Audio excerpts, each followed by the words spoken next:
बिस्मिल्लाहिर्रहमानिर्रहीम। हवेली की लंबी गैलरी में चलते हुए मुझे अपने कदमों की लर्जिश साफ महसूस हो रही थी। चची की आवाज अब भी कानों में गूंज रही थी। रिश्ता अनस से तय कर दिया है, तुम बस हाँ कर दो, कोई बखेड़ा खड़ा न करना। मैं अपनी जगह साकत रह गई थी। दिल जोर से धड़का। अनस, मेरे पप्पू का बेटा। वो पागल। ये लफ्ज जहन में गूंजा तो मेरा सांस रुक सा गया। उसे पूरे मोहल्ले में पागल कहा जाता था। लोग बच्चों को भी उससे दूर रहने की तलकीन करते थे, और चचा ने तो उसे बरसों से कोठड़ी में कैद करके रखा था। मैं हैरत और खौफ के दरमियान गिरी, उनकी तरफ देखती रही, मगर जवाब देने की हिम्मत जैसे मेरे अंदर से ही गायब हो गई थी। मैं यतीम थी। घर में मेरी हैसियत एक नरम दिल मेहमान से ज्यादा कभी न रही। चचा को शायद लगा कि मैं कहीं जाने की नहीं, इसीलिए वो मुझे अपनी मर्जी का शिकार बनाकर अनस से बांध सकते हैं। मगर मेरे अंदर एक चीख सी उभरी और मैंने हिम्मत जुटाकर कहा, मैं ये रिश्ता कबूल नहीं करती। मुझे पढ़ना है, आगे बढ़ना है। मेरी बात पर घर के माहौल में खौफनाक खामोशी छा गई। फिर अचानक चची ने कराह कर कहा, लो देख लो इसकी जबान, है शांत फरामोश लड़की। चचा गुस्से से बोला, हमने पाला बढ़ाया, अब जबकि घर का फैसला आया तो ये इनकार कर रही है। उस दिन के बाद जैसे मेरी जिंदगी जहन्नुम बन गई।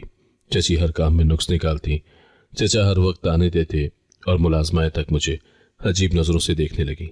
ऐसे में कॉलेज मेरी वाहिद पनाहगाह था, जहां कम से कम सांस लेना मुमकिन होता था। वहां जहांगीर मेरा क्लास फेलो था, खुश मिजाज, बातूनी और मेरी मुश्किल घड़ियों में सहारा देने वाला। मैंने एक दिन रोते रोते उससे कहा, जहांगीर हालात बिगड़ रहे हैं, तुम तो जानते हो। अब तो तुम अपनी माँ को भेजो, वरना वो लोग मुझे कहीं दबा ना दे। वो मेरा हाथ थाम कर बोला, चलो चंद दिन दो, मैं आ जाऊंगा, सब ठीक हो जाएगा। मैं तुम्हें अकेला नहीं छोड़ूंगा, ये वादा है। लेकिन वादे कभी कभी रेत की दीवार की तरह हवा में बिखर जाते हैं। एक शाम जब मैं कॉलेज से वापसी के लिए अकेले पैदल निकल रही थी, माहौल में एक अजीब खामोशी थी। सड़क पर ज्यादा रश नहीं था। अचानक एक गाड़ी मेरी तरफ तेजी से बढ़ी। एक झटका लगा और दो नामालूम मर्दों ने मुझे बाजुओं से पकड़कर गाड़ी में घसीट लिया। मेरी चीख हलक में ही दब गई। गाड़ी अंधेरे में जाने लगी। एक ने कहा, चुप रहो, ज्यादा शोर न करना, नहीं तो अंजाम बुरा होगा। मैं कपकपा रही थी, आंसू गालों पर फिसल रहे थे और दिल दहल रहा था। मालूम नहीं वो जगह कहाँ थी, मगर वो रात मेरी जिंदगी का सबसे भयानक लम्हा साबित हुई। उन्होंने मुझे ज्यादती का निशाना बनाया। मेरा वजूद, मेरी रूह सब रौंद डाला। मुझे समझ ही नहीं आ रही थी कि मैं जिंदा हूं या मर चुकी हूं। फिर वो मुझे घर के करीब सड़क पर फेंक कर गायब हो गए। मैं कांपती टांगों के साथ अंदर आई। दरवाजे की आहट से चची ने आवाज दी, मगर मैं सीधी अपने कमरे में बंद हो गई। मैंने किसी को कुछ नहीं बताया। कैसे बताती? कौन यकीन करता? कौन समझता? और कौन मेरा साथ देता? दिन गुजरते गए, मगर मेरा अंदर टूट चुका था। अचानक एक सुबह मुझे शदीद उल्टी आई, फिर चक्कर, फिर कमजोरी। मैंने सहेली को फोन किया और ज़ारो कतार रोते हुए कहा, मुझे लगता है कुछ गलत हो गया है, बहुत गलत। वो फौरन मुझे डॉक्टर के पास लेकर गई। अल्ट्रासाउंड की आवाज, डॉक्टर के चेहरे का बदलता रंग, और फिर उन अल्फाज ने मेरा वजूद सलब कर लिया, आप 2 माह की प्रेग्नेंट है। मुझे लगा जमीन मुझसे खिसक गई हो। रिपोर्ट हाथ में थामे मैं क्लिनिक के बाहर बेंच पर बैठ गई। आंखें धुंधला गई। सहेली की आवाज दूर कहीं गूंजती रही, कुछ सोचो, कुछ करो। मगर मैं अंदर से खाली थी। उसी हाल में मैं सीधी जहांगीर के घर पहुंची। उसने मुझे देखा, देखते ही चौंक कर पूछा, ये क्या हालत बना रखी है? मैंने कांपती हुई आवाज में कहा, जहांगीर मैं प्रेग्नेंट हूं। उसके माथे पर तेवर चढ़ गए। क्या? कैसे? मैंने सब कुछ बता दिया, हर घिनौनी तफसील, हर खौफ, हर लम्हा। वो बेसब्री से बोला, तो मसला है, लेकिन अभी वक्त है, इसे खत्म करा दो। मैं सुन रह गई। हकलाते हुए बोली, क्या? तुम मुझे ही कह रहे हो मैं जान खतरे में डाल दूं? डॉक्टर ने कहा है। वो झुंझलाकर बोला, डॉक्टर को छोड़ो, इज्जत बचानी है तो यही रास्ता है। मैंने धीमी शिकस्ता आवाज में कहा, और तुम नहीं बनोगे मेरा साथ, तुम रिश्ता नहीं भेजोगे? वो बेरुखी से हंसा। मैं अभी घर वालों को नहीं मना सकता, तुम्हारे चक्कर में घर नहीं उजाड़ सकता। मेरे आंसू बह निकले। तुमने कहा था तुम मुझे नहीं छोड़ोगे। वो कंधे उचकाकर अंदर चला गया, जैसे मेरी बात उसके लिए बेमायनी हो। मैं उसके दरवाजे के सामने कुछ लम्हे खड़ी रही, दिल में हजारों चीखें, मगर लब खामोश। अगले दिन मैं डॉक्टर के पास गई और रोते हुए कहा, कुछ कर दें प्लीज। डॉक्टर ने सख्त लहजे में कहा, जान खतरे में है, हम ये नहीं कर सकते। मेरी दुनिया जैसे किसी दीवार से टकराकर चकनाचूर हो चुकी थी। कोई सुनने वाला न था, कोई सहारा न था। घर में पहले ही मेरी जिंदगी मुश्किल थी, और अब ये बोझ, ये राज, ये खौफ, ये बेबसी। रात भर मैंने करवटें बदली, आंसू पिलो भिगो रहे थे। दिल में सिर्फ एक ही ख्याल गर्दिश कर रहा था, बदनामी से बचने का बस एक रास्ता रह गया था। अगली सुबह मैंने रिपोर्ट्स को हाथ में मजबूती से थामा और छत की सीढ़ियां चढ़ती गई। हवा तेज थी, आसमान धुंधला। मैंने नीचे झांका, ऊंचाई मुझे चकरा रही थी। बस यही खत्म कर दूं सब, मैं धीमी आवाज में बड़बड़ाई। दिल जोर से धड़का, आंखों में नमी और हाथ कपकपाए। मैंने छलांग लगाने को कदम बढ़ाया ही था कि किसी नागहानी जोर से मेरा बाजू पकड़ लिया। मैं चौंक कर पलटी। सामने अनस खड़ा था, वही पागल अनस। वो हाँफ रहा था, मगर उसकी गिरफ्त मजबूत थी। मैं चीख कर बोली, छोड़ो मुझे, तुम कौन होते हो? वो मेरी आंखों में देखकर धीमी आवाज में बोला, मैं जानता हूं तुम क्यों मरने जा रही हो। मैं साकत रह गई। तुम क्या कह रहे हो? वो बोला, मुझे सब पता है, तुम्हारी बातें सुनी है मैंने। जहांगीर, तुम्हारी प्रेगनेंसी। मेरी रूह जैसे खिंच सी गई। मैं हैरान थी, खौफजदा थी और अंदर से टूट चुकी थी। अनस ने एक लम्हा भी जाया न किया और बोला, मैं हूं ना, मैं हूं तुम्हारे साथ, मर क्यों रही हो? मैं छत पर खड़ी सांसें गिनने की कोशिश कर रही थी, मगर एक भी सांस सीधी नहीं आ रही थी। अभी कुछ ही लम्हे पहले अनस ने मुझे पकड़ा था और मेरा यूं अचानक बच जाना खुद मेरे लिए भी नाकाबिले यकीन था। दिल अब भी धड़क रहा था, मगर उस धड़कन में खौफ के साथ गुस्सा भी शामिल हो चुका था। मैंने अपना बाजू छुड़वाते हुए कहा, अनस, तुम क्यों आए हो पीछे? तुम्हें क्या लेना देना मेरी जिंदगी से? वो खामोशी से मुझे देखता रहा, जैसे मेरे हर लफ्ज को तोल रहा हो। कुछ देर के बाद उसने धीरे से कहा, अगर मैं ना आता तो आज कुछ नाकाबिले वापसी हो जाता। मैं उसके सामने 2 कदम पीछे हटी, जैसे उसके करीब रहना भी खतरा हो। मुझे तुम्हारी मदद नहीं चाहिए। तुम कौन होते हो मेरे बारे में फैसले करने वाले?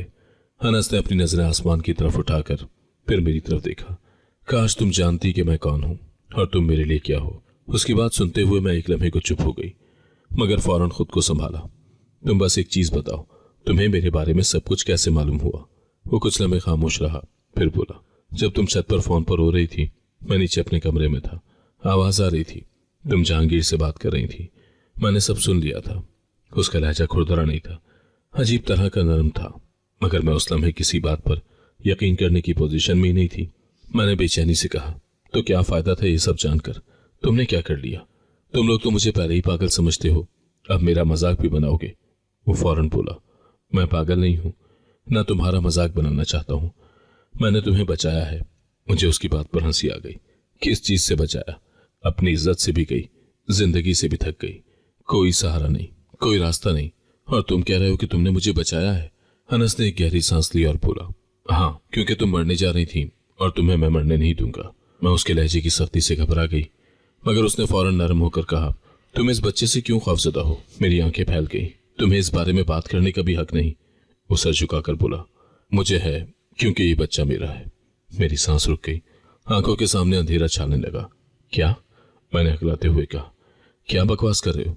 उसने रिपोर्ट्स मेरे हाथ से लेकर कहा, मैं सच बोल रहा हूं। मैंने उससे रिपोर्ट्स छीनने की कोशिश की, मगर उसने एक कदम पीछे हटकर कहा, मैंने सब सुना है। तुम रो रही थी, टूट रही थी, और मैं बर्दाश्त नहीं कर सका। ये बच्चा मेरा है, क्योंकि मैं इसे अपना समझता हूं। मैं बेख्तियार चीख पड़ी, अनस, तुम पागल हो, इस हद तक पागल कि तुम हकीकत और ख्वाहिश में फर्क नहीं रख सकते। वो लम्हा भर के लिए खामोश हुआ, फिर आहिस्तगी से बोला, हाँ, मैं पागल हूं, लेकिन तुम्हारी सोच में। असल में मैं कभी पागल था ही नहीं। मेरी टांगों में कमजोरी सी आ गई। मैं करीब पड़ी दीवार के साथ टीक लगाकर बैठ गई। अनस चंद कदम दूर खड़ा मुझे देख रहा था, मगर करीब आने की जरूरत नहीं कर रहा था। शायद उसे अंदाजा था कि मैं अभी उसके आसपास भी नहीं रहना चाहती। कुछ लम्हे यही गुजरे, फिर उसने धीमे लहजे में कहा, मैंने तुम्हें गिरने नहीं दिया, मगर अगर तुम चाहो तो अब भी चली जाओ, मैं रोकूंगा नहीं। मैं उसकी बात पर चौंकी। क्या? तुम अभी मुझे रोकने नहीं वाले? अभी तो कह रहे थे कि तुम मुझे मरने नहीं दोगे, अब कह रहे हो कि चली जाओ। अनस ने धीमी मुस्कुराहट के साथ कहा, क्योंकि मरने की बात कुछ और है और चलने की बात कुछ और है। तुम अपनी जिंदगी चुन सकती हो, मौत नहीं। मैंने उसकी तरफ देखा। तुम्हें आखिर इस सब की फिक्र क्यों है? तुमने हमेशा खुद को दुनिया से अलग रखा है, तुम्हें इस सब से क्या वास्ता? वो पहली बार मेरे करीब बैठ गया। तुम नहीं जानती कि मैं इस घर में क्या हूं, क्या रह चुका हूं, लेकिन तुम पहली शख्स हो जो मुझे इंसान समझती हो। शायद तुम्हें खुद भी अंदाजा नहीं। तुम जब भी मेरे पास से गुजरती थी, तुम्हारी आवाज, तुम्हारी बातें मुझे दुनिया का हिस्सा महसूस करवाती थी। मैंने हैरत से पूछा, क्या? मैंने तो कभी तुमसे सीधी तरह से बात भी नहीं की। वो हल्के से हंसा। हाँ, मगर तुमने कभी मुझे हक़ारत से नहीं देखा, यही मेरे लिए काफी था। मेरे अंदर का खौफ उसकी बातों के सामने नरम तो नहीं हुआ, मगर एक नई उलझन जरूर पैदा हो गई। मैंने कहा, अनस, तुम समझ नहीं रहे, मेरी जिंदगी खत्म हो चुकी है, मेरे पास कोई रास्ता नहीं। वो फौरन बोला, तो नया रास्ता बना लो। मैं तलखी से हंसी। रास्ता बनाना इतना आसान है? वो बोला, अगर जिंदगी मुश्किल थी तो तुम उसे खत्म करने की हिम्मत रखती थी, तो बोझ उठाने की भी हिम्मत रखती होगी। मैं चौंक गई। उसके अल्फाज सीधे मेरे अंदर जा लगे। कुछ लम्हे खामोश रही, फिर मैंने धीमी आवाज में कहा, जहांगीर। वो चला गया, नंबर बदल लिया। वो मुझे इस हालत में छोड़कर भाग गया। अनस ने लम्हा भर मेरी तरफ देखा और बोला, तो छोड़ जाने वाले को क्यों रो रही हो? मैं तो खड़ा हूं ना। मैंने आंखें मीच ली। तुम कौन हो मेरे लिए? वो फौरन बोला, जो तुम्हें मरने नहीं देगा। मैं उस पर फिर बरस पड़ी। मुझे तुम्हारी जरूरत नहीं, मैं खुद संभल जाऊंगी। अनस ने पहली बार सख्त लहजे में कहा, नहीं संभल पाओगी, तुम अभी भी मरने को तैयार थी, ये संभलने वालों की अलामत नहीं होती। मेरा दिल डूब गया। वो ठीक कह रहा था, मैं वाकई खुद को संभालने के काबिल नहीं थी, मगर उसका ये कहना बर्दाश्त से बाहर था। मैंने उसे धक्का देने की कोशिश की, मगर वो पीछे हट गया। मुझे हाथ न लगाओ अनस, मैंने गुस्से से कहा। वो खामोश रहा, फिर आहिस्ता से बोला, अगर तुम चाहो तो मैं तुम्हारे फैसले में मुदाखलत नहीं करूंगा, मगर एक बात याद रखना, ये बच्चा दुनिया में आना चाहता है, और अगर तुम इससे खौफजदा हो, मैं इसे अपना कहकर इसकी हिफाजत कर सकता हूँ। मैंने उसकी तरफ हैरत से देखा। एक बात तय थी, मेरे बीमार, टूटे हुए, बेबस वजूद को पहली बार किसी ने थामने की कोशिश की थी, चाहे वो शख्स दुनिया की नजर में पागल ही क्यों ना हो। मैं छत से नीचे जाने के लिए जैसे ही मुड़ी, अनस ने मेरे हाथ से रिपोर्ट्स छीनकर उन्हें हवा में लहरा दिया। उसके लहजे में अजीब सा एतमाद था। वही लड़का जिसे दुनिया पागल समझती थी, आज मेरे सामने बिल्कुल मुख्तलिफ खड़ा था। नीचे चलो, सबके सामने कहो तुम मुझसे शादी करना चाहती हो, वरना ये सब जान जाएंगे कि तुम क्या छुपा रही हो। मैं साकत रह गई। गुस्सा मेरे अंदर खौल रहा था, मगर खौफ कहीं ज्यादा ताकतवर था। मैंने मजबूत लहजे में कहा, अनस, ये मेरे और मेरे रब के दरमियान का मामला है, तुम कौन होते हो धमकी देने वाले? वो रुका नहीं। उसने रिपोर्ट्स मेरी आंखों के सामने इस तरह लहराई जैसे मैं अभी उन्हीं के बाइस खत्म हो सकती हूँ। तुम जानती हो, अगर मैंने एक लफ्ज भी कहा तो हवेली के लोग क्या करेंगे? उसकी बात दुरुस्त थी, और इसी हकीकत ने मेरे कदम बांध दिए थे। वो मुझे साथ लेकर नीचे आया। मेरा दिल हलक में फंसा हुआ था, मगर अनस एक अजीब खामोश यकीन के साथ सहन में जा खड़ा हुआ। सब घर वाले वहां मौजूद थे। चची हाथ में दुपट्टा झुलाती, चचा तेज नजरों से हम दोनों को देखते, और मुलाजमाएं कोने से झांकती हुई उसने गला खनकार कर कहा, ये मुझसे शादी करना चाहती है। माहौल कुछ लम्हे के लिए खामोश रहा, फिर जैसे सबके चेहरों पर सुकून आ गया, चची ने फौरन कहा, अच्छा है, बहुत अच्छा, रिश्ते का मसला ही खत्म हुआ। चाचा ने एक मुतमईन नजर मुझ पर डाली। आखिर मान ही गई। मैं अंदर ही अंदर टूट रही थी, मगर तन्हा और बेबस होने का एहसास ने मुझे खामोश रखा। अगले दिन निकाह की तैयारी शुरू हो गई। सारा घर जैसे बरसों की बोझल फिजा के बाद खुशियों से भर गया था, मगर मैं हर कदम पर खुद को कैद होती महसूस कर रही थी। मुझे निकाह के लिए सुर्ख जोड़ा थमाया गया, और जब मैं आईने के सामने खड़ी हुई तो मुझे अपनी आंखों में वही लड़की नजर आई जो कल ही मरना चाहती थी। लेकिन अब उस लड़की के हाथ में निकाहनामा थमाने वाला शख्स अनस था, वही जिसे मैं कल तक समझती थी कि अपनी दुनिया में गुम रहने वाला एक तन्हा आदमी है। निकाह के वक्त मौलवी साहब ने सवाल पूछा, कबूल है? मुझे लगा जैसे कोई मेरे दिल पर हाथ रखकर कह रहा हो कि बोल दो, बस बोल दो, क्योंकि बोलने में ही अब जिंदगी बाकी है। मैंने धीमी बेजान आवाज में कहा, कबूल है। ये लफ्ज मेरे सीने में धंस गया, जैसे मैंने खुद पर जिंदगी भर की मोहर लगा दी हो। शाम ढल चुकी थी, घर में गहमा गहमी खत्म होकर खामोशी छा चुकी थी। मेरे सुहाग का कमरा फूलों से सजा हुआ था, मगर मैं उस कमरे की दहलीज पर बैठकर हाथ में रोड़ रही थी। दिल में डर, जहन में उलझन और आंखों में नमी। तब दरवाजा आहिस्ता से खुला। अनस अंदर आया। उसके कदमों की चाप बहुत धीमी थी, जैसे वो खुद भी नहीं जानता कि इस कमरे में आगे कैसे बढ़ना है। वो मेरे सामने बैठ गया, मगर फासला बरकरार रखा। कुछ लम्हों तक वो खामोश रहा, फिर मैं खुद न रुक पाई। अनस, तुमने ये सब क्यों किया? मेरे साथ क्यों? मेरी आवाज कमरे के सन्नाटे में गूंजी। वो धीरे से मेरे चेहरे से नजरें हटाते हुए बोला, क्योंकि तुम मरने जा रही थी, मैं बर्दाश्त नहीं कर सकता था। मैंने उसकी बात काट कर कहा, लेकिन ये बच्चा, ये तुम्हारा नहीं है, तुमने क्यों अपने सर ये बोझ लिया? लोग क्या कहेंगे? अनस ने सर झुकाकर कहा, लोग तो मुझे वैसे भी पागल कहते हैं, कोई फर्क नहीं पड़ेगा, मगर तुम्हें जिंदा रहना चाहिए, तुम्हें सहारा चाहिए था, मैंने बस वो सहारा देने की कोशिश की है। मैंने गुस्से से कहा, तुम पागल तो नहीं लगते, या शायद तुम दुनिया से ज्यादा होशियार हो। वह हल्का सा मुस्कुराया। पागल? हाँ, यही तो बनाए रखा है मुझे सालों से। मैं चौंक गई। किसने? अनस ने पहली बार पूरे एतमाद से आंख उठाकर कहा, चचा ने। क्योंकि अगर मैं पागल ना होता तो यह हवेली, ये जमीनें, ये सब मेरी होती। मैं सकते में आ गई। उसने आहिस्ता आहिस्ता अपनी कहानी खोलना शुरू की। जब मैं छोटा था, मेरी माँ मरी तो चचा ने मुझे कोठड़ी में डाल दिया। कहते कि मैं बीमार हूँ, नाजुक हूँ, बाहर नहीं जा सकता। फिर कहते थे कि मैं ज़हनी तौर पर कमजोर हूँ। फिर कहते थे कि मैं पागल हूँ। किसी ने कभी चेक ही नहीं किया, कभी डॉक्टर को नहीं दिखाया, बस ऐसे ही बात फैला दी। और हवेली वाले मान गए। लोग मुझे दूर से देखते थे, कोई मेरे करीब नहीं आता था। किसी को पूछने की इजाजत नहीं थी कि मैं क्या हूँ, कौन हूँ। उसने अपनी उंगलियों को आपस में घुमाते हुए कहा, मैंने बचपन कभी देखा ही नहीं। खिलौनों की जगह अंधेरा मिला, किताबों की जगह कफल, दोस्तों की जगह तन्हाई। मैं घर में मौजूद था मगर घर का नहीं था। मुझे सिर्फ एक चीज बचाती रही, मेरी खामोशी। मैं उसकी बातें सुनती रही। दिल में एक अजीब सी गिरफ्त पैदा हो रही थी। और मैं, तुमने मुझसे शादी क्यों की? अनस ने लम्हा भर मुझे देखा, फिर कहा, तुम वो पहली शख्स थी जिसने मुझे इंसान समझकर देखा। तुम जब भी गुजरती थी नजर चुराती थी, मगर तुम्हारे चेहरे पर वहशत नहीं होती थी। मैंने पहली बार ये महसूस किया कि शायद किसी को मेरी मौजूदगी से डर नहीं लगता। मैं तुम्हें चाहने लगा था, बहुत पहले, जब तुम्हें इसका ख्याल भी ना था। मैंने बेख्तियार धीमी आवाज में पूछा, और चचा की साजिश? अनस ने गहरा सांस लिया। चचा चाहते थे कि तुम मुझसे शादी करो ताकि वो कल को साबित कर सकें कि पागल लड़का और यतीम लड़की दोनों उनके मोहताज हैं। ये शादी उनके लिए फायदेमंद थी, मगर मैंने ये शादी उनकी मर्जी के लिए नहीं, अपनी चाहत के लिए कबूल की थी। मुझे लगा जैसे मेरा दिल पहला दर्द भूलकर किसी और दर्द से भर गया हो। मैंने कहा, अनस, तुम पर तो मुझसे भी ज्यादा जुल्म हुआ है। वह हल्के से हंसा। हाँ, लेकिन अब तुम हो ना, शायद अब कुछ बदल जाए। मैंने उसे गौर से देखा। सामने वही लड़का था जिसे दुनिया पागल कहती थी, मगर उसकी कहानी, उसके जख्म, उसकी खामोशी, सब चीख चीख कर कहते थे कि वो पागल नहीं, वो सिर्फ मजलूम था। अनस की बातें सुनकर जैसे मेरे अंदर कोई बंद दरवाजा टूट कर खुल गया था। वो रात गुजर तो गई, मगर सुबह जब मैं बेदार हुई तो दिल में एक अजीब सा सुकून भी था और तशवीश भी।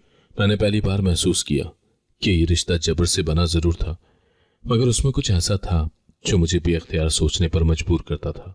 मैंने उसे भी मुकम्मल कबूल नहीं किया था, मगर मैं ये जरूर जान चुकी थी कि अनस का किरदार मेरी सोच से कहीं ज्यादा गहरा और पेचीदा है। सुबह जब मैं हवेली के सहन में उतरी तो चची दो मुलाजमाओं के साथ खड़ी थी। जैसे ही उन्होंने मुझे देखा, चची ने तंजिया लहजे में कहा, अरे बहू बेगम, अब तो तुम भी हमारी तरह उस पागल को संभालोगी। जरा ख्याल रखना कहीं कुछ उल्टा सीधा ना कर दे। मैंने पहली बार बगैर झुके जवाब दिया, वो पागल नहीं है चची, आपने सारी जिंदगी उसे गलत समझा है। चची ने आंखें फैलाकर मुझे देखा। अच्छा, 2 दिन में ही इतनी फहम आ गई तुम्हें? मैंने उसकी बात को हवा में उड़ा दिया और वहां से आगे बढ़ गई। अनस घर के पिछले बाग में बैठा हुआ था। उसके सामने कुछ पुरानी किताबें धरी थी जो शायद कभी उसने खुद नहीं पढ़ी थी, सिर्फ देखता आया था। मैंने करीब जाकर बैठते हुए पूछा, ये किताबें कब की हैं? उसने धीमी आवाज में कहा, ये सारी माँ की हैं। वो कहती थी मैं बड़ा होकर बहुत कुछ सीखूंगा, बहुत आगे जाऊंगा। मगर फिर वो चली गई और चचा ने कमरे का दरवाजा बंद कर दिया। किताबें रह गई, मैं बचपन में ही खो गया। मैंने किताबों को छुआ, उन पर जमी गर्द साफ की और कहा, अनस, अगर सीखना है तो अभी भी देर नहीं हुई। वो चौंका। क्या मैं वाकई सीख सकता हूं? यह सवाल उसने किसी स्कूल के बच्चे की तरह पूछा था जो पहली बार उस्ताद से पढ़ने की इजाजत मांगता है। मैंने मुस्कुराकर कहा, हाँ क्यों नहीं, तुम्हें कोई कमी नहीं, सिर्फ मौका नहीं मिला। वो खामोश रहा, मगर उसकी आंखों में किसी नई दुनिया की झलक नजर आई। दिन गुजरते गए और मैंने खाने के बाद बैठकर उसे कुछ बुनियादी चीजें सिखाना शुरू कर दी। मैंने उसे लिखाई, गिनती, यहां तक कि तारीख और जोग्राफिया की चंद सादा बातें भी समझाई। पहले दिन वो अल्फाज भूल जाता, दूसरे दिन लाइनें उल्टी सीधी बनाता, मगर हर बार जब मैं उसकी हिम्मत बढ़ाती वो एक नई लगन से दोबारा कोशिश करता। एक दिन मैंने उसे पढ़ाते हुए कहा, अगर तुम चाहो तो तुम अपनी जायदाद वापस ले सकते हो, क्योंकि वो तुम्हारा हक है। वो फौरन घबरा गया। नहीं नहीं, चचा बहुत गुस्सा करेंगे। उन्होंने सोचा था मैं कभी कुछ नहीं मांगूंगा, अगर मैंने जबान खोली वो मुझे फिर कमरे में बंद कर देंगे। मैंने सख्त लहजे में कहा, अब तुम वो बच्चे नहीं हो, अब तुम अकेले नहीं हो, मैं हूं तुम्हारे साथ। वो मेरे अल्फाज सुनकर कुछ लम्हे तक खामोश रहा, फिर आहिस्तगी से बोला, अगर तुम साथ हो तो मैं कोशिश करूंगा। उसी रात चचा ने पहली बार महसूस किया कि मैं अनस पर असरअंदाज हो रही हूं। वो खाने की मेज पर आए और तंजिया लहजे में बोले, बहू, बहुत सर चढ़ा रही हो इसे। ये उम्र है क्या इसकी पढ़ाई की? तालीम किसी भी उम्र में हासिल की जा सकती है, उसकी कोई उम्र नहीं होती। मैंने नजरें मिलाते हुए कहा, अनस को वो सब सीखने का हक है जो आज तक उससे छीना गया। चचा ने गुस्से में हाथ मेज पर मारा, यही कमी रह गई थी। अब ये लड़का पढ़ लिख जाएगा, फिर तो ये मीरास भी मांगेगा। मैंने बहुत सुकून से जवाब दिया, वो अपनी चीज मांगेगा, किसी पर एहसान नहीं करेगा। चचा के चेहरे पर सख्ती और खौफ दोनों थे। वो समझ चुके थे कि अनस बदल रहा है और इस तब्दीली के पीछे मैं हूं। अनस की हौसला अफजाई और लाइब्रेरी में मिलने वाली दस्तावेजात के बाद मैंने जान लिया था कि अब खामोश रहना सरासर बर्बादी है। चचा की चालें तेजी से बढ़ रही थीं। कभी मुलाजिमों को हुक्म देते कि हमारे कमरे की दीवार के बाहर झगड़ा कर दें ताकि अनस बदहवास हो जाए। कभी खाना वक्त पर ना भेजा जाता, कभी अफवाह फैला जाती कि मैं हवेली में फूट डालने आई हूं। यहां तक कि एक दिन मुझे पता चला कि उन्होंने करीबी गांव में ये बात भी फैला दी थी कि अनस को काबू में रखना मेरे बस का नहीं और मैं उसके साथ ज्यादती करती हूँ। उनका मकसद वाजे था, अनस को फिर से पागल साबित करना और मुझे बदनाम करके अलग कर देना। एक शाम जब मैंने किचन में जाकर पानी मांगा तो मुलाजमा ने कानों ही कानों में कहा, बीबी जी मोहतात रहिएगा, चाचा जी ने कहा है किसी को भी आपके पास ज्यादा नहीं जाना। वो कह रहे हैं कि आप हवेली छोड़कर चली जाएं तो सब सुकून हो जाएगा। मैंने उसे शुक्रिया कहा और वहां से वापस आ गई, मगर दिल में तय कर लिया कि अब असल वार मैं ही करने जा रही हूँ। उस रात जब अनस लॉन में बैठा टिमटिमाते तारों को देख रहा था, मैं उसके पास जा बैठी। अनस, अब बस कहानी खत्म नहीं बल्कि शुरू होने का वक्त है। उसने घबरा कर मेरी तरफ देखा, क्या करने लगी हो? चचा, वो कुछ भी कर सकते हैं, मैंने कहा। हम मुकदमा दायर करेंगे, तुम्हारी माँ की जायदाद, तुम्हारा हक अब कानूनी तौर पर वापस लेंगे। अनस के चेहरे पर खौफ साफ था। अगर उन्होंने तुम्हें नुकसान पहुंचाया तो? मैंने पुरज़म लहजे में कहा, पहले भी बहुत नुकसान हो चुका है, अब मजीद नहीं। अगले ही दिन मैं शहर गई और एक बातमाद वकील फवाद साहब से मुलाकात की। मैंने उनके सामने फौजी अराजी के असल इंदराजात और पुराने कागजात रखे, जिन्हें देखकर वो बोले, अगर ये असल है तो अनस की विरासत साबित करना मुश्किल नहीं होगा, आप हिम्मत रखें। वापस हवेली पहुंची तो चचा दरवाजे पर मेरा इंतजार कर रहे थे। उन्होंने गुस्से से पूछा, कहाँ गई थी तुम? मैंने पुरसुकून लहजे में जवाब दिया, वहां जहां आप कभी नहीं जाना चाहेंगे। वो धमकी देते हुए बोले, अगर तुमने कोई हरकत की तो अंजाम अच्छा नहीं होगा। मैंने पहली बार डट कर कहा, अब हर बात अदालत में होगी। 3 दिन के बाद फवाद साहब ने मुकदमा दायर कर दिया। जैसे ही नोटिस हवेली आया, पूरा घर भड़क उठा। चची ने चीख कर कहा, एक यतीम लड़की ने हमारी नाक में दम कर दिया। चचा ने अनस को दीवार से धक्का देकर इल्जाम लगाया कि मैंने उसे भड़काया। मैं फौरन बीच में आई, अनस को हाथ भी न लगाइए, सब कुछ बदल चुका है। चचा ने मुकदमे में हर तरह की चाल चलनी शुरू की। उन्होंने पड़ोस के कुछ लोगों को पैसे देकर झूठा बयान दिलवाया कि अनस बचपन से ही अजीब हरकतें करता था। एक नकली डॉक्टर को भी अदालत लाया गया, जिसने दावा किया कि अनस जहरी मरीज था, मगर सबूत पूछने पर वो लाजवाब हो गया। उसके बाद चचा ने जाली दस्तावेज पेश की कि अनस की मां ने जायदाद उन्हें तोहफे में दे दी थी। मैंने फौरन लाइब्रेरी वाला असल रजिस्टर पेश किया, जिसमें वाज़े मोहर और दस्तखत मौजूद थे। चचा का चेहरा पीला पड़ गया। वहां मौजूद सब लोगों ने पहली बार देखा कि चचा की आवाज मामूल से कमजोर पड़ गई थी। अदालत में सबको समझ आ गई कि चचा की चालें नाकाम हो चुकी हैं। एक पेशी पर मैंने देखा अनस के हाथ कप कपा रहा है। मैंने पूछा, डर रहे हो? वो बोला, मैं नहीं, मुझे तुम्हारा डर है कि कहीं वो तुम्हें कुछ ना कर दे। मैंने उसके हाथ पर हाथ रखकर कहा, डर तब होता है जब हम गलत होते, हम ठीक पर खड़े हैं। सच के रास्ते पर डर की गुंजाइश ही नहीं होती। गवाह आते गए, मगर चचा की हर चाल एक एक करके नाकाम होती गई। कभी मुलाजमा आकर झूठ बोलती कि अनस अपनी कोठड़ी में चीजें फेंकता था, तो वकील फौरन पूछते, और आपने ये बात आज से पहले कभी रिपोर्ट क्यों नहीं की? वो लड़खड़ा कर कहती, चचा ने मना किया था, और अदालत कहा लगा देती। कभी चचा कोई पुरानी जाली मेडिकल रिपोर्ट लाते, मगर उसमें लिखे डॉक्टर का क्लिनिक ही शहर में मौजूद न था। वकील ने बड़े सुकून से कहा, चचा साहब, इतनी भी जालसाजी ना करें कि डाकखाने का रिकॉर्ड आपका झूठ पकड़ ले। चंद दिन के बाद एक मुलाजिम, जिसे चचा ने बरसों तक धमका रखा था, अचानक गवाह बनकर अदालत में आ गया। वो कांपते हुए बोला, अनस साहब कभी पागल नहीं थे। चचा जी ने हमें मजबूर किया कि उन्हें दीवाना कहें, उन्हें कोठड़ी में बंद रखें। ताकि वो विरासत न मांगे। ये बयान फैसला कुन था। अदालत के बाहर भी मुश्किलात कम नहीं थी। एक दिन जब मैं वकील के साथ स्टेट कमीशन में कुछ दस्तावेज जमा करवा रही थी, अकब से एक मोटरसाइकिल वाला तेजी से मेरी तरफ बढ़ा। लम्हे भर को लगा कि वो मुझे टक्कर मार देगा, मगर वकील ने मुझे खींचकर बचा लिया। मोटरसाइकिल वाला चचा का बंदा था। यह मैं बाद में जान सकी। इस वाक़े ने अनस को मजीद खौफजदा कर दिया था। वो रात भर सो न सका। मैंने उसे सामान उठाते देखा तो पूछा, क्या कर रहे हो? वो बोला, हम कहीं और चले जाएंगे, मुझे तुम्हारी जान का डर है। मैंने उसे सख्त लहजे में कहा, हमें यहां से भागकर नहीं, मुकाबला करके निकलना है। रोज नए सबूत सामने आते गए।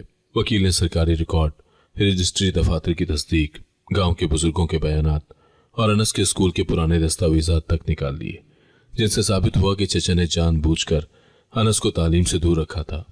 आखिरी समात में फवाद साहब ने दलाइल देते हुए कहा, मोहतरम जज साहब, अनस जहनी मरीज नहीं, उसे सालों तक ऐसा बनाकर पेश किया गया, उसे हक से महरूम रखा गया और आज वो वही हक मांगने आया है जो कानून ने उसे दिया है। मगर इसके चचा ने दबाने की कोशिश की। अनस मेरे बराबर खड़ा था। उसकी आंखों में अब खौफ के बजाय यकीन था। मैंने उसका हाथ थामा और खुद से अहद किया कि अब मैं हारने नहीं दूंगी। इस दौरान चचा ने फैसला कुनवार किया। एक रात वो गुस्से में पागल होकर हवेली में आगे पीछे टहल रहे थे। जैसे ही मैं और अनस ड्राइंग रूम में दाखिल हुए, वो भड़कते हुए चिल्लाए, बस बहुत हो गया, तुम दोनों ने खानदान की इज्जत खाक में मिला दी है, अभी इसी वक्त हवेली छोड़ दो। चची और बाकी लोग खामोश तमाशाई बने खड़े थे। मैंने अनस की तरफ देखा। वह हैरत ज़दा था, मगर अब पहली बार उसके चेहरे पर शिकस्त नहीं, समझ बूझ नजर आ रही थी। मैंने एक गहरी सांस लेकर कहा, ठीक है चचा, हम जा रहे हैं। इस जुमले ने चचा को मजीद तेज दिला दिया, मगर मुझे अजीब तरह की दाखिली ताकत का एहसास हुआ। अनस ने घबरा कर कहा, हम कहाँ जाएंगे? मैंने उसका हाथ थामा और जवाब दिया, जहां भी जाएंगे अपने दम पर जाएंगे। ये जगह तो कभी हमारी थी ही नहीं। हम दोनों चंद कपड़े, कुछ जरूरी चीजें और वो फाइलें लेकर हवेली के बड़े दरवाजे से बाहर आए। रात की हवा सर्द थी, मगर अपने फैसले में एक गर्मी थी, आजादी की गर्मी, जो बरसों की कैद से बड़ी होती है। मैंने आसमान की तरफ देखा और दिल में सोचा कि शायद यही वो लम्हा है जब जिंदगी ने हमें अपने रास्ते पर चलने की इजाजत दी है। शहर में जगह तलाश करना आसान नहीं था। कई घंटे पैदल चलने के बाद एक जंगालूत लोहे के गेट के साथ छोटा सा घर मिला, जिसका किराया हमारी जेब के मुताबिक था। खिड़कियों में जालियां टूटी थीं, दीवारों पर पुरानी नमी के निशान थे, मगर घर था, अपना घर। मैंने अनस को देखा। वो दरवाजे की चौखट को हाथ लगाकर बोला, ये हमारा होगा? मैंने इस बात में सर हिलाया। हाँ, यहीं से सब शुरू होगा। घर में दाखिल होते ही हमने साफ सफाई शुरू की। मैंने झाड़ू उठाई तो अनस ने फौरन कहा, दो कपड़े बता दो, मैं भी साफ कर सकता हूँ। उसकी मासूमियत पर दिले दिल में मुस्कुराकर मैंने उसे कपड़ा पकड़ा दिया। वो पूरी यकसोई से दीवारें रगड़ने लगा। कभी पूछता, ये निशान क्यों नहीं जाता? कभी हैरत से कहता, ये तो असल रंग है।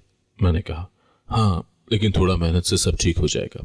हमने पूरा दिन उस घर को साफ करने में लगा दिया और जब शाम हुई तो वो जगह वाकई रहने लायक महसूस होने लगी। अगले रोज मैंने नौकरी की तलाश शुरू की। सुबह सवेरे एक पुराना दुपट्टा ओढ़कर मैं करीबी स्कूल, फैक्ट्री, टेलर शॉप, यहाँ तक कि क्लिनिक तक गई। कुछ जगहों पर सीधा इनकार हुआ, कुछ पर वादे और कुछ पर सवालात। एक स्कूल में प्रिंसिपल ने मेरी बात सुनकर कहा, हमें एक असिस्टेंट की जरूरत हो सकती है, तालीमी इसनाद लाकर दिखाएं तो हम बात आगे बढ़ाएंगे। मैंने शुक्रिया अदा किया और वापस आ गई। अनस बेचैन होकर दरवाजे पर मेरा इंतजार कर रहा था। जैसे ही मैं करीब पहुंची, उसने पूछा, मिला कुछ? मैंने थकी हुई मगर पुरुमीद आवाज में कहा, हाँ, शायद मिल जाएगा। इसी दौरान मुकदमा भी जारी था। हर पेशी के दिन हम सुबह सवेरे तैयार होते, फाइलें संभालते और शहर की अदालत जाते। अनस पहली बार शहर, लोगों, गाड़ियों और अदालत की गहमा गहमी को हैरत से देख रहा था। वो अक्सर रास्ते में बच्चों को खेलते देखकर रुक जाता, दुकानों की सजावट को दिलचस्पी से देखता और कभी कभी कहता, दुनिया बहुत बड़ी है ना?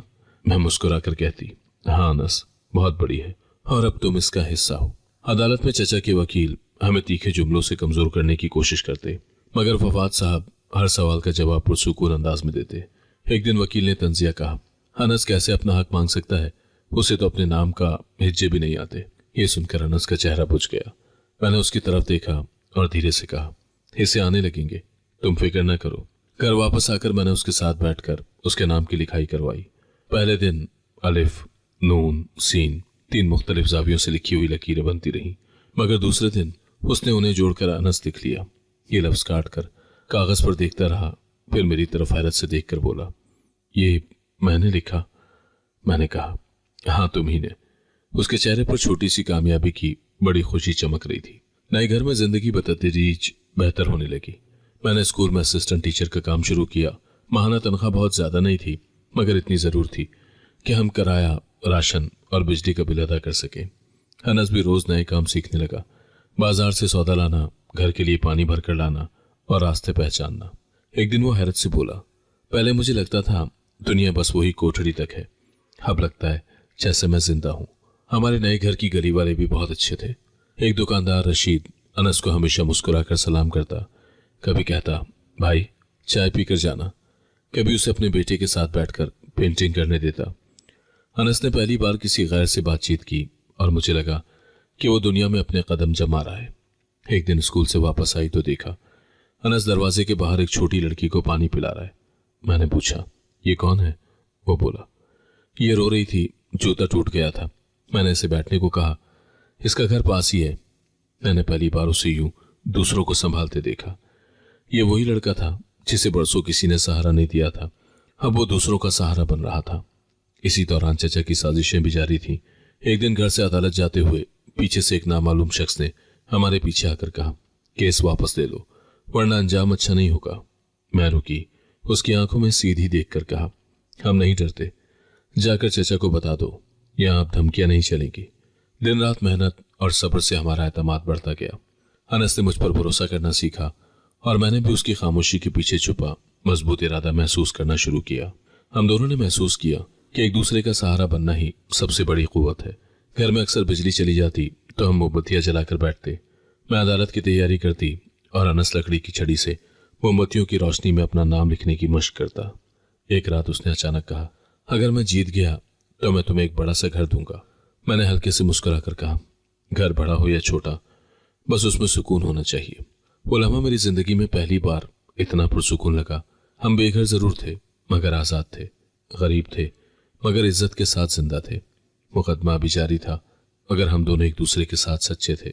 और यही वो चीज थी जो हर मुश्किल को आसान बना रही थी। हमारे छोटे किराए के घर में मौजूद हर चीज इस बात की गवाही थी कि हमने कितनी मुश्किलों से ये सफर तय किया है।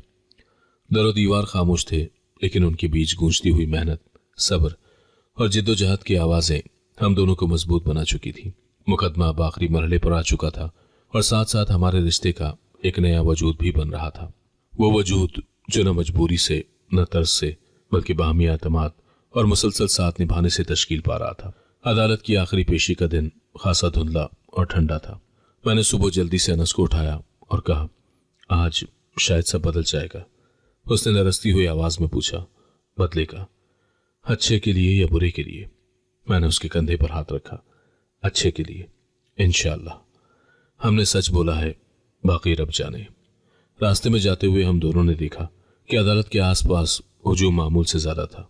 कुछ लोग चचा के आदमियों के साथ आकर बैठ गए थे, शायद आखिरी कोशिश के लिए जमा हुए थे। मैंने अनस को देखा, उसकी आंखों में हल्का सा खौफ था मगर साथ साथ एक ऐसी रोशनी भी थी जो पहले कभी नहीं थी। फवाद साहब ने हमें अदालत के बाहर ही रोक कर कहा, आज चचा के वकील आखिरी बार करने की कोशिश करेंगे, आप दोनों मुझे दरमियान में मत रोकिएगा। और अनस, तुम सिर्फ इतना करना कि सच से ना हटना, बाकी काम मैं देख लूंगा। अनस ने आहिस्ता से सर हिलाया, जी मैं कोशिश करूंगा। अदालत का हॉल आज पहले से ज्यादा भरा हुआ था। जज साहब अपनी फाइलें पलट रहे थे, वकील कागज तरतीब दे रहे थे और गैलरी में मौजूद हर शख्स सांस तक हल्का ले रहा था।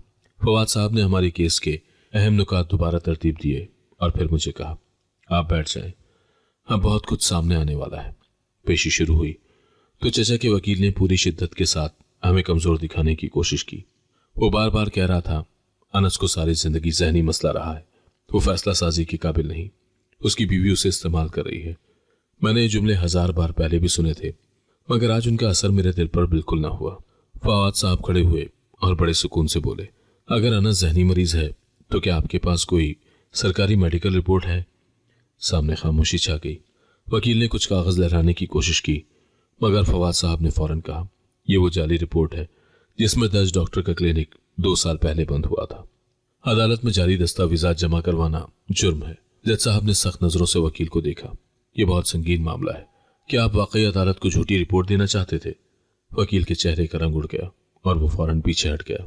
फिर फवाद साहब ने गवाहों का मामला खोल कर रख दिया। जिन गवाहों ने कहा था कि अनस बचपन से पागल था, वो आज मौजूद क्यों नहीं, और जो दो मौजूद हैं उनके बयान आपस में क्यों नहीं मिलते।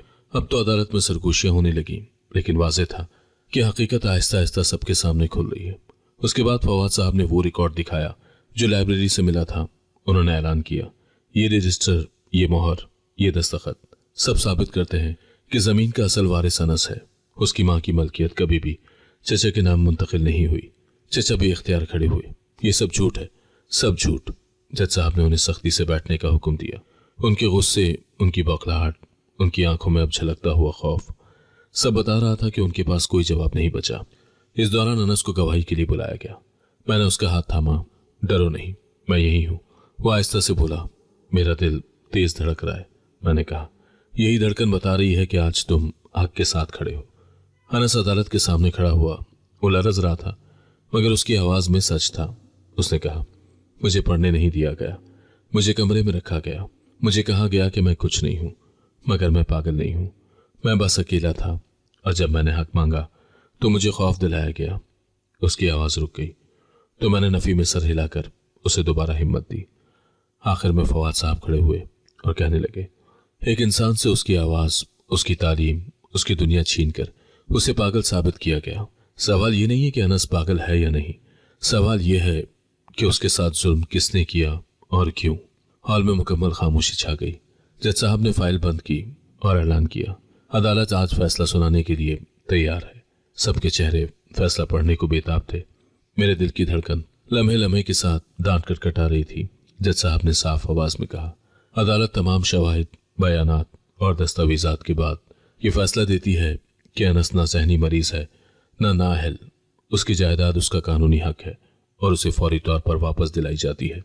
चचा के जाली कागजात मुस्तरद किए जाते हैं। अनस के आंसू भी इख्तियार बहने लगे। मैंने उसका हाथ मजबूती से पकड़ लिया। वो धीमी आवाज में बोला, मैं जीत गया? मैंने कहा, हाँ तुम जीत गए। चचा के कदम लड़खड़ा गए। वो अपनी कुर्सी पर बैठ गए जैसे उनकी ताकत उनसे छिन गई हो। मैंने पहली बार देखा कि वो सख्त इंसान अंदर से किस कदर खोखला था। अदालत के बाहर निकलते हुए अनस ने मेरा दुपट्टा थाम कर कहा, यह सब तुम्हारी वजह से हुआ। अगर तुम ना होती तो मैं कभी लड़ नहीं पाता। मैंने मुस्कुरा कर कहा, नहीं अनस, ये सब तुम्हारी वजह से हुआ। तुमने पहली बार खुद पर यकीन किया था। आज पहली बार उसकी आंखों में मुझे कोई ऐसा रिश्ता नजर आया जो न जबर से वाबस्ता था न रहम से। ये रिश्ता दो सच्चाइयों से जन्म लेने लगा था, सच्चा दिल और सच्ची जिंदगी। और मुझे यकीन हो चला था कि हमारी जिंदगी का अगला दरवाजा अब खुलने वाला है। घर पहुंचते ही मैंने अनस से कहा, अनस, हमें यहां से चले जाना चाहिए। वो चौंका, यहां से? लेकिन क्यों? अब जब सब ठीक हो गया है तो हम जाएंगे कहां? मैंने घर की दीवारों पर हाथ फेरते हुए कहा, यह जगह, ये गलियां, ये माहौल, ये सब मेरे लिए कैद की तरह है। मैं अब यहां सांस नहीं ले सकती। और तुमने तो पहली बार आजादी देखी है। हम दोनों को एक नई जगह, एक नई शुरुआत की जरूरत है। अनस ने धीरे से पूछा, अगर तुम कहो तो मैं चलने को तैयार हूं, लेकिन फिर हम रहेंगे कहां? मैंने मुस्कुरा कर कहा, जहां जिंदगी हमें ले जाए। उसने पहली बार हमदर्दी नहीं बल्कि एतमाद से कहा, फिर हम चलते हैं। हमने अपना सामान बांधा, कुछ कपड़े, चंद जरूरी अशिया, मुकदमे से मुतालिक फाइलें, मेरे स्कूल का बैग और अनस की वो किताबें जिनसे वो पढ़ना सीख रहा था। हमने पिछले 2 माह में जो कुछ बनाया था वो ज्यादा नहीं था, मगर हमारी मेहनत का नतीजा था, सो उसकी अहमियत ज्यादा थी। हम शहर छोड़कर एक पुरसुकून कस्बे में आ गए, जहां छोटे छोटे दरख्तों से घिरी हुई सड़कें थीं और घरों के दरवाजों पर खिड़कियों की जगह खुली रोशनी आती थी। हमने एक सादा सा छोटा सा घर ले लिया। उसका किराया मुनासिब था, साफ सुथरा था और सबसे बढ़कर उसमें वो भारी यादें मौजूद नहीं थी जिनसे हम भाग कर आए थे। घर में दाखिल होते ही अनस ने हैरत से हर चीज देखी। चीजें कम थीं मगर तरतीब में थीं। वो बोला, ये घर पहले वाले से बेहतर लग रहा है। मैंने मुस्कुरा कर कहा, क्योंकि इसमें खौफ नहीं है। वो खामोश सा हो गया, जैसे वो लफ्ज उसके अंदर कहीं गुम हो रहे हों। अगले ही दिन मैंने कस्बे के स्कूल में नौकरी के लिए दरखास्त दी। इंटरव्यू लेने वाली प्रिंसिपल ने मेरी फाइलें देखी और कहा, हमारे स्कूल में असिस्टेंट टीचर के लिए जगह खाली है, आपकी काबिलियत मुनासिब है, आप कल से आ जाएं। मैंने शुक्रिया अदा किया और बाहर आकर अनस को बताया। वो खुश हो गया। तो अब हम यहाँ रह सकते हैं? मैंने कहा। हाँ, इंशाअल्लाह। अनस ने भी अपनी नई जिंदगी में कदम जमाना शुरू किया। उसने मोहल्ले की एक डेयरी शॉप में काम करने की ख्वाहिश जाहिर की। मैंने उससे पूछा, तुम ये कैसे कर लोगे? वो बोला, मैं सीख रहा हूं ना, दुनिया का हिस्सा बन रहा हूं। मैंने उसे इजाजत दी। दुकानदार एक नेक दिल आदमी था। उसने अनस को आसान काम दिए, सामान तरतीब देना, बोतलें रखना और ग्राहकों को पानी देना। पहले दिन अनस ने झिझकते हुए सब कुछ किया, मगर दूसरे दिन वो पूरा एतमाद था। शाम को जब बुखार आया तो मैंने पूछा, कैसा गुजरा दिन? वो बोला, मुश्किल था लेकिन अच्छा था। सब लोग मुझे पागल नहीं कहते, कुछ लोग तो मेरा नाम भी पूछ रहे थे। मैंने सही बताया। उसकी आंखों में चमक देखकर मेरा दिल नरम हो गया। उसे अपनी शनाख्त मिलते देखना शायद मेरे लिए सबसे बड़ा सुकून था। इस दौरान मैं भी नए स्कूल में काम करने लगी। बच्चों को पढ़ाते हुए मुझे वो एहसास मिला जो शायद कई सालों के बाद मिला था। जिंदगी पुरसुकून और पुरमकसद। अनस के दुकान पर लोग उसे पसंद करने लगे थे। एक दिन दुकानदार ने मुझसे कहा, बहन जी, ये लड़का मेहनती है, बस जरा वक्त दें, ये बहुत कुछ कर सकता है। हम दोनों धीरे धीरे अपने कदमों पर खड़े हो रहे थे। रात को जब हम दिया रोशन करके बैठते तो अनस अपनी नोटबुक में लफ्ज लिखने की मशक करता। कभी पूछता, ये ठीक लिखा है? कभी कहता, ये लाइन सही है ना? और मैं गलती को ऐसे ठीक करती जैसे वो उसकी नई जिंदगी की बुनियाद हो। एक दिन उसने मुझे चाय देते हुए कहा, तुमने मुझे बचा लिया। मैंने कभी सोचा भी नहीं था कि मैं ऐसे जिंदगी गुजार सकूंगा। मैंने धीरे से जवाब दिया, अनस, तुमने भी मुझे बचाया है। अगर तुम ना होते तो मैं शायद आज यहां ना होती। तुमने मेरे बच्चे को नाम दिया, मुझे टूटने से बचाया। वो सर झुकाकर बोला, मैंने तो बस साथ दिया। मैंने कहा, कभी कभी साथ रह जाना भी बहुत बड़ी बात होती है। हमारी कुर्बत अब मजबूत हो चुकी थी। एक ऐसी मोहब्बत जो मजबूरी नहीं बल्कि जिद्दोजहद से बनी थी। शाम को बालकनी में बैठकर जब हम कस्बे की पुरसुकून सड़कें देखते तो अनस कहता, ये जगह मुझे पसंद है। यहाँ कोई इल्जाम नहीं, कोई धमकी नहीं, यहाँ मैं खुद हूं। मैंने कहा, यही असल जिंदगी है अनस, सुकून वाली जिंदगी। हमने अपनी शिकस्तों को सहारा देकर, जख्मों को ढांप कर एक नई दुनिया बनाई थी। अब न चचा का खौफ था, न पुरानी तलखियां, सिर्फ एक छोटा मगर मोहब्बत भरा घर और सुकून का सफर। अगर आप मेरी जगह होते तो क्या अनस पर भरोसा करते? और क्यों? कहानी अच्छी लगी हो तो सब्सक्राइब करके हमारा हौसला बढ़ा दे, वरना अनस नाराज हो जाएगा। अगर आपको आज की कहानी पसंद आई है तो वीडियो को जरूर लाइक कीजिएगा और अपने दोस्तों के साथ भी शेयर कीजिएगा। और हां, अगर आपने अभी तक हमारा चैनल सब्सक्राइब नहीं किया तो जरूर सब्सक्राइब करें। मिलते हैं कल एक नई और दिलचस्प कहानी के साथ। अल्लाह हाफिज।